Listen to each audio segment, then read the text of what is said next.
चलिए, तो आज का चैप्टर हमारा है मध्यकालीन भारत से हम लोग उठाएंगे आयन ए अकबरी कृषि संबंधी। ठीक है, मध्यकालीन भारत से आयन ए अकबरी कृषि संबंधी के बारे में हम लोग स्टडी करेंगे आज।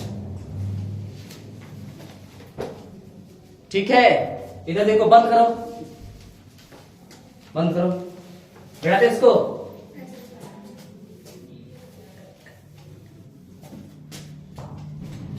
परिचय में देखना है। ठीक है, परिचय में ये समझना है आयन ए अकबरी क्या है, मध्यकालीन भारत कहां से शुरू होगी और हमें कहां तक लेके जाएगा। ठीक, एक महान पंडित, महान पंडित मतलब समझ में आती है, समझ में आ रही है? महान पंडित किसको बोलेंगे? महान पंडित का मतलब जो इतिहास को बहुत बढ़िया से समझ रहा हो, जान रहा हो। ठीक है, आवाज देना है, हाँ ना, नहीं समझ में आ रहा है, अगर ये गूंगी जैसे रहेगी तो समझ में नहीं आएगा। ठीक है, तो कह रहा महान पंडित जिनका नाम है राहुल संकृत्यायन। क्या नाम है? राहुल संकृत्यायन। ठीक है, इनको महापंडित भी कहा जाता है। दूसरी ओर इनका जो नाम है वो आपका है त्रिपिटकाचार्य। कौन? त्रिपिटकाचार्य। ठीक है, त्रिपिटकाचार्य का मतलब समझ में आ रहा है? त्रिपिटकाचार्य मतलब तीन। कौन सा? बौद्ध धर्म में तीन पिटक है। कौन कौन पिटक है? सूत पिटक, विनय पिटक और अधिदाम पिटक, है ना। तो राहुल संकृत्यायन को एक महान पंडित भी कहा जाता है और दूसरी ओर त्रिपिटकाचार्य भी उनको कहा जाता है। ठीक है, तो उसने वो कहा है कि अशोक के बाद, किसके बाद? अशोक के बाद, अशोक के बाद, है ना, अशोक के बाद भारत को या देश को एक महान नेता या महान शासक के रूप में जो प्राप्त हुआ वो कौन था? अकबर। कौन था? अकबर था। ठीक है, क्यों ऐसा कहा गया?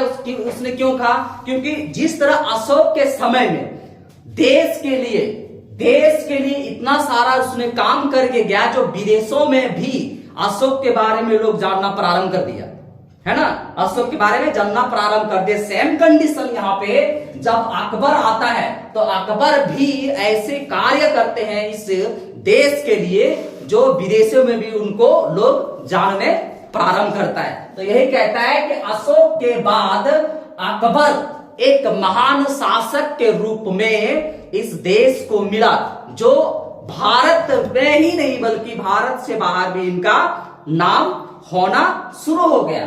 ठीक है, लेकिन ये कब से कब तक था?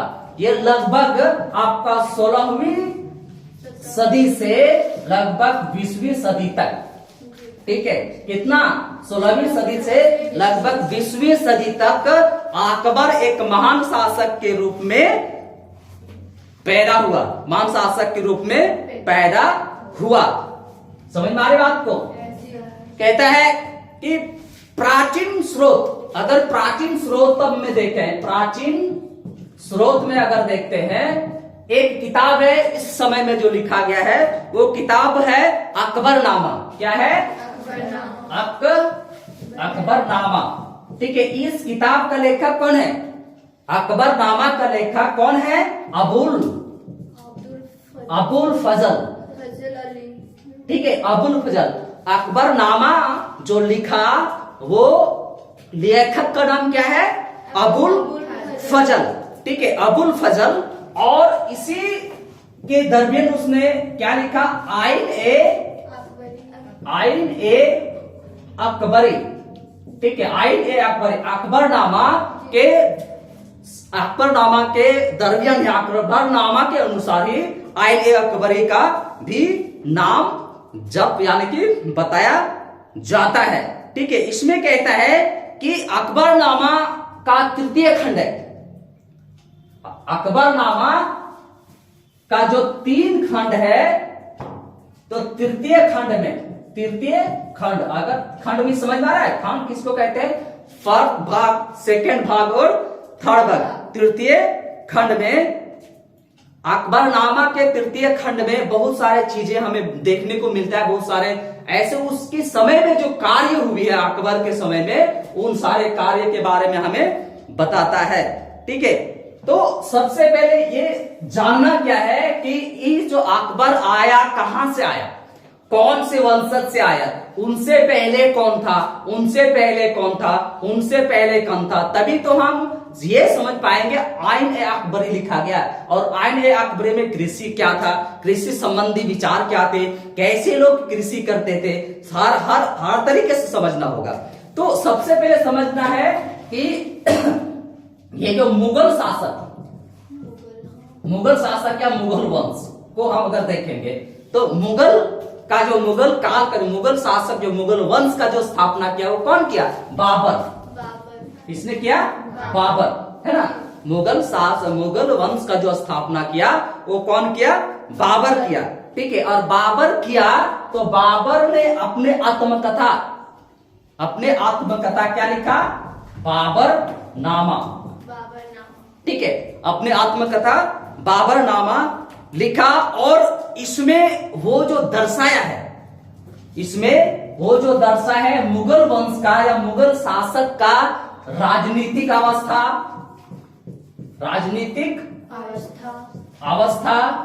ठीक है, राजनीतिक अवस्था।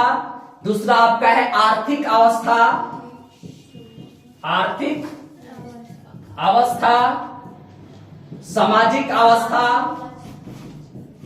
सामाजिक अवस्था। ठीक है, आर्थिक अवस्था, राजनीतिक अवस्था, सांस्कृतिक अवस्था।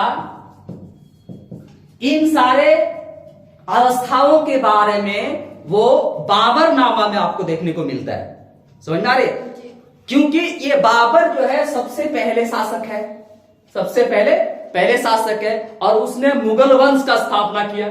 ठीक है, मुगल वंश का स्थापना किया। पता है कि कब उसने किया, मुगल वंश का स्थापना कब किया, 1526 में।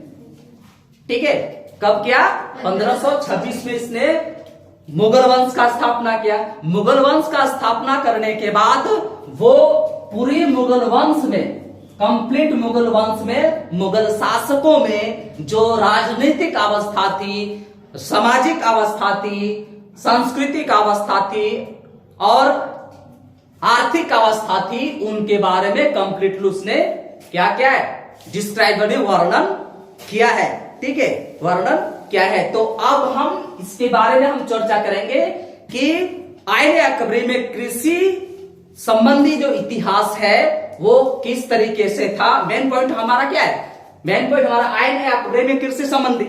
लेकिन जब हम कृषि संबंधी जानेंगे उससे पहले आइन अकबरी क्या है, और आइन अकबरी है तो उसके पहले क्या था, अकबरनामा। तो अकबरनामा जब आया तो उससे पहले भी तो कुछ था, क्योंकि आइन अकबरी या तो अकबरनामा के द्वारा हमको ये ना पता चलेगा ना कि बाबरनामा और मुगल वंश का किसने स्थापना किया। तो हमने बताया कि मुगल वंश का संस्थापक कौन है, बाबर। मुगल वंश का संस्थापक बाबर कब ने किया, 1526 में उसने ये स्थापना किया। तभी इसके द्वारा ही हमको पता चलेगा कि आइन अकबरी में कृषि संबंधी क्या विचार थी, कैसे लोग कृषि करते थे और किस तरीके से लोग कृषि करते थे। ठीक है, तो अब हमें समझना है कि आइन अकबरी में कृषि इतिहास, आइन ए अकबरी में क्या, कृषि इतिहास। ठीक है, कोई परिचय में कोई दिक्कत है। मुगल वंश का संस्थापक बाबर 1526 में उसने अपना आत्मकथा क्या लिखा, अपना किताब क्या लिखा, जिसको इतिवृत्त कहते हैं, वृत्तांत कहते हैं, है ना, क्या बोलेंगे, बाबरनामा। ठीक है, इसके बाद जो सबसे महान शासक जो बना मुगल वंश के अंतर्गत वो कौन था, अकबर। इसीलिए अकबर का जाप ज्यादा हो रहा है। किससे तुलना किया जा रहा है अकबर को, अशोक सम्राट से। अशोक सम्राट का पता है ना कि कलिंग युद्ध अभी जो उड़ीसा में है, कलिंग युद्ध में कितना लोगों को काटा था, 1 लाख लोगों को काटा था और 1,50,000 लोगों को बंदी बनाया था, क्योंकि उस समय वो महान शासक था। तो सेम कंडीशन हो सकता है कि ये अशोक से थोड़ा कम हो, लेकिन अशोक के लगभग में है, जिसके कारण अशोक से उनको तुलना करते हैं। कौन करता है? महान पंडित या तो त्रिपिटकाचार्य, जिनका नाम है राहुल संक्रियत्यायन ने कहा कि अगर देश को 16वीं से 20वीं शताब्दी में जो देश को मिला वो पहले उससे पहले बाप ये था, अशोक सम्राट था। इसके बाद अभी देश को मिला वो कौन है? अकबर का नाम जाप किया जा रहा है। जब हम 16 से 17 के बीच में हम कृषि संबंधी बातें को रखेंगे, ठीक है। जब हम 16 से 17 शताब्दी तक, कितना? 16वीं से 17वीं शताब्दी तक हम कृषि संबंधी बातों को अगर रखते हैं तो हमें इसमें क्या मिलता है? इससे हमें मिलेगा कि किस तरीके से वहां पे खेती की जाती थी, क्या क्या लोग खेती करते थे। कृषि मेन पॉइंट कृषि है ना। हाँ। तो कृषि के लिए क्या क्या व्यवस्थाएं थी? कुआं हो सकता है, तालाब हो सकता है, नहर हो सकता है, ठीक है। तो जितना चीजें थी उसके बारे में हमको डिस्क्राइब करना है। मुगल सम्राट अशोक अकबर, मुगल सम्राट अकबर जब इस शासक जो बनता है तो उसका टाइमिंग कब तक है? 1556 से 1605 ईस्वी तक। कितना तक करता है? 1556 से 1605 ईस्वी तक ये राजा बनता है, ठीक है। समझ में आ रहे? 1556 से 1605 ईस्वी तक, है ना। समझ में आ रहे? इसके अनुसार कृषि सबसे ज्यादा, इसके अनुसार कृषि में सबसे ज्यादा ध्यान दिया गया है ना, सबसे ज्यादा ध्यान दिया गया। और इसीलिए आइन ए अकबरी के माध्यम से हमें यह पता चलेगा कि आइन ए अकबरी के द्वारा कि वहां कृषि संबंधी स्टेप क्या था और किस तरह से लोग वहां पे जुड़े हुए थे, कैसे लोग खेती करते थे, इसके बारे में हमें चर्चा करना है। तो नेक्स्ट कहता है कि अकबरनामा के अनुसार 1602 ईस्वी में एक किताब लिखता है अकबर शासन के 46वें वर्ष। 1602 ईस्वी में 41वें किताब लिखा जाता है अकबरनामा के द्वारा। किसका? कि किस तरीके से अकबर ने, ठीक है, किस तरीके से अकबर ने आदम का जन्म 7000 वर्ष पूर्व बताते हैं। कौन? अबुल फजल जो है, ठीक है, अबुल फजल अकबरनामा के माध्यम से क्या बताते हैं कि किस तरह आदम का जन्म, किसका? आदम का जन्म कितना बताते हैं? 7000, कितना? 7000 वर्ष पूर्व बताते हैं आदम का जन्म। आदम समझ में आ रहा है? 7000 वर्ष पूर्व बताते हैं। कौन बताते हैं? अबुल फजल बताते हैं। कौन? अबुल फजल बताते हैं, ठीक है। अबुल फजल बताते हैं किसके द्वारा? अकबरनामा के द्वारा, ठीक है। तो अकबरनामा के द्वारा क्या बताते हैं अबुल फजल?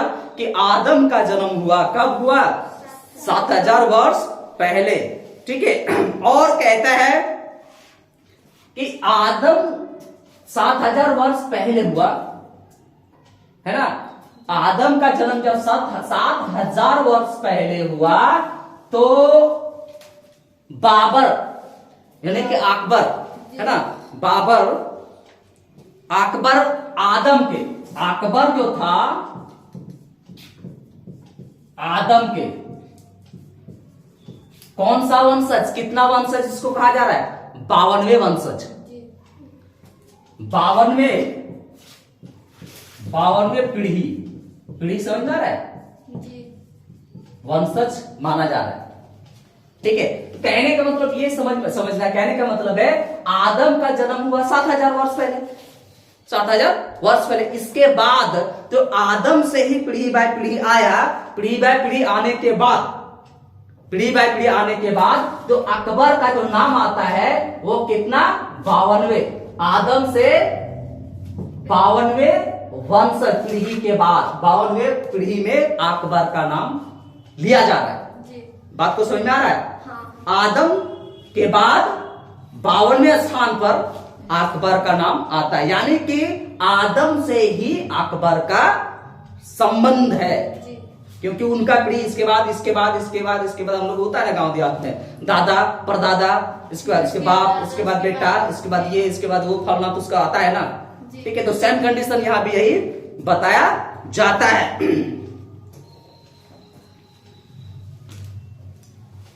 ठीक है, इसके बाद कहते हैं अकबर नामा 3 खंडों में विभाजित है। जी, 3 टोकरियां। 3 टोकरियां। ठीक है, तो अकबर नामा को अगर देखा जाए, इसको अकबर नामा अगर हम देखते हैं तो ये 3 खंड में है। कितना खंड में? 3 खंड में। ठीक है, तो अकबर नामा को जब लिखा गया तो एक खंड में नहीं बल्कि 3-3 खंड में लिखा गया, क्योंकि एक खंड में संभव नहीं थे। महान शासक था ना, महान शासक था, लंबे समय तक उन्होंने शासन किया। आपको समझना है 1556 है ना, और 1605 कितना साल? कितना साल? बराबर करो। इतना कमजोर रहेगा तो कैसे चलेगा जीवन में? है? कितना हो गया? 1605 से 1556 में कितना हो गया? 15 में 6 जाएगा, कितना बचेगा? 9 बचा। ठीक है, यहाँ कितना बचा? 9 में 5 4 कितना? 49। 49, यानी कि इतना सालों तक उसने राज किया, तो लंबा समय हो गया ना। 49 समझ रहे, छोटी सी चीजें नहीं है। तो प्रथम खंड में हमें यह बतलाना है कि प्रथम खंड में क्या था। इतना सालों तक राज करने के बाद 3 खंड में उसका किताबें लिखी गई अकबरनामा, तो प्रथम खंड में क्या था? प्रथम खंड में क्या था? प्रथम खंड को देखा जाए तो प्रथम खंड में अकबर के पूर्वज, अकबर के जन्म, अकबर के शासन, 3 चीजें यहां पे देखना है। कौन कौन? अकबर का पूर्वज, ठीक है, पहला। दूसरा, अकबर का जन्म, अकबर का शासन, जन्म, और तीसरा अकबर का शासन। ठीक है, तो 3 स्टेप में प्रथम खंड में हम क्या जानना पड़ेगा कि अकबर का पूर्वज कौन कौन था, और अकबर का जन्म हुआ कब, और अकबर का शासन चला कब तक।